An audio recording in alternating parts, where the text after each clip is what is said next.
Yesterday I delivered my lecture on first banking law, first unit, BCom fourth sem.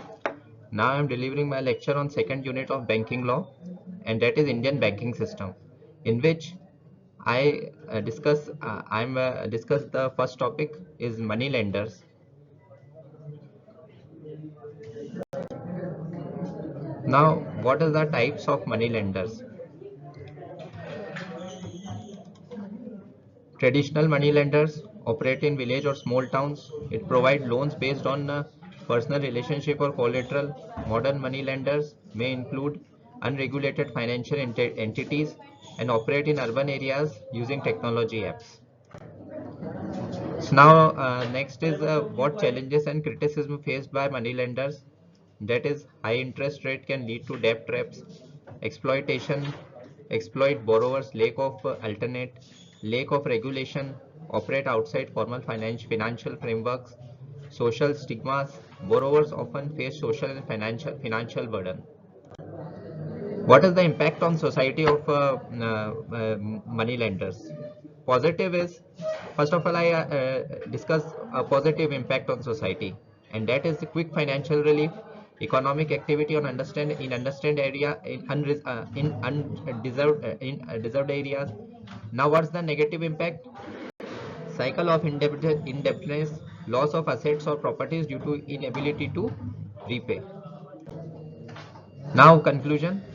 Money lenders play a significant role in the financial ecosystem but come with challenges. Need for balance empowers borrower through education and accessible formal financial systems. Policy intervention can help address exploitive practices. Thank you. Now our next title in second unit is nationalization of banks. First of all, I explain its definition that what is nationalization of bank. Nationalization of bank refer to transferred private banks into government ownership to serve the public interest. Now, what's the key event? First wave, it's come in 1969. The 14 banks nationalized by the then Prime Minister Shrimati Indira Gandhi, and in second wave, the second nationalized, 6 more banks nationalized in the year 1980. What is the object of nationalization of bank? To make banking service accessible to the masses and align banking with national economic goals. Now, what's the reason for nationalization of bank? The reason for nationalization of bank is its concentration of wealth in a few hands, lack of banking service in rural areas, need for channeling credit towards priority sectors, example agriculture, small industries, boosting economic growth and reducing poverty. Now, what's the key feature of nationalization? It priority sector lending focus on agriculture, MSMEs and weaker sections. Rural penetration, expansion of branch network in undeserved areas, government control, direct control over bank policies and operations. Now we come to the merits of nationalization of bank. Now what's the merits? There are 4 merits. The first is financial inclusion, expansion of branches in rural and semi-urban areas, credit facilities for farmers and small businesses. Second merits of nationalization is economic growth, funds for large-scale infrastructures and industrial projects. The third merits of nationalization is reduction in monopolies, decentralization of financial resources, and the fourth merits of nationalization is social justice, that is loan for weaker section, SC, STs and women. Now what's the demerit of nationalization? There are 4 types of demerits given in nationalization as given in Banking Regulation Act 1949 also, and that says the first point is decline in efficiency. Bureaucrats management led to inefficiency. The second is non-performing assets, rising bad loans due to unavailable lending. Third is political interference, loan approval often influenced by political motives. Fourth is lack of innovation, limited competition, slow down recognition, slow down technological advancement in banking. Now we conclude the topic of nationalization of bank, and that is the nationalization was a critical step in making banking accessible to the masses and driving economic growth. Despite challenges, it laid the foundation for financial inclusion and socio-economic development. A balanced approach with modern reform is necessary to sustain the banking sector's growth. Now we come to the next topic of second unit, and that is classification of banking institutions. First of all, I give the definitions, and first of all, I give the introduction, and that is banking institutions are entities that accept deposits, provide loans, and offer other financial services. Now, what's the purpose? To facilitate financial transaction, saving, investment, and economic growth. Now, what the scope of what is the scope of banking institution? Its overview of different types and their role in the economy. Broad classification of banks. Now, if we come to the classification of bank, then the bank is divided into it's classified into two types. The first type is based on ownership, and that is in which a public sector bank, a private sector bank, and a foreign banks come included. The second is based on functions, and in it the three banks are included, that is commercial bank, cooperative bank, and specialized bank, and many other banks are also included in it. Now, what's the meaning of commercial bank?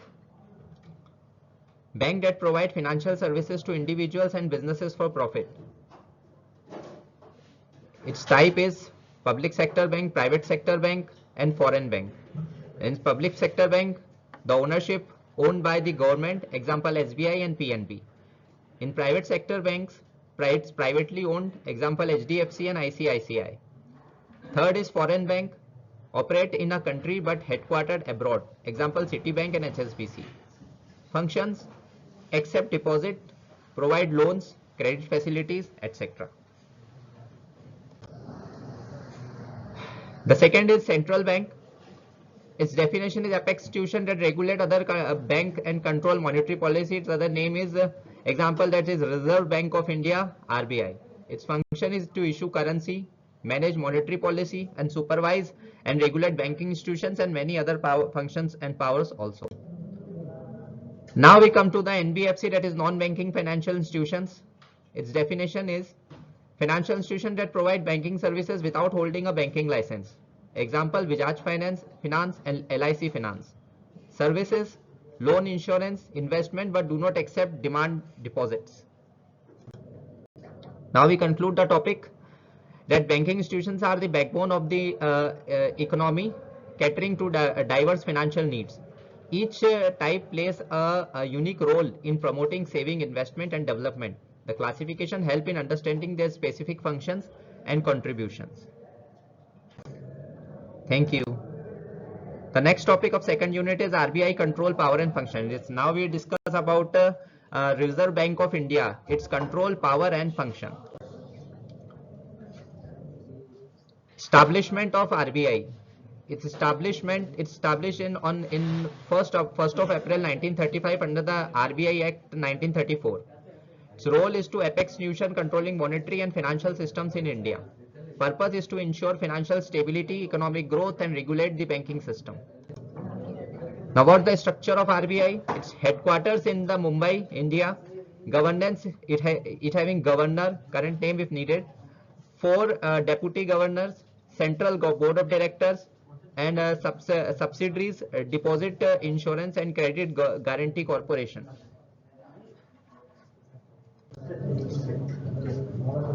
Now we come to the core functions of RBI. Monetary authority, formulation and implication monetary policy, control inflation and stabilization the currency, issue of currency, regulator of banks, development role, foreign exchange management, government banker and debt manager, and many other functions. Now, what's the power of RBI? It's monetary control, banking regulation, can impose currency issuance, and economic supervision, and many other power also.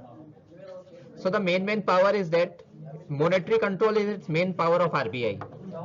It's control of whole country's monetary policies, which means regulator money supply using tools like repo rate, reverse repo rate, and cash reserve ratio. Banking regulation power to license bank and oversees their functioning. Can impose penalties on non-compliance. Currency issuance, sole authority to issue and destroy currency notes, and economic supervision. The challenges faced by RBI is balancing growth and inflation, managing NPS non-performing assets, adapting to rapid technological changes in banking, and ensuring financial inclusion for undeserved population. Now we conclude the topic that RBI is the backbone of India's financial system. It ensures stability, promotes development, and regulates the financial ecosystem effectively.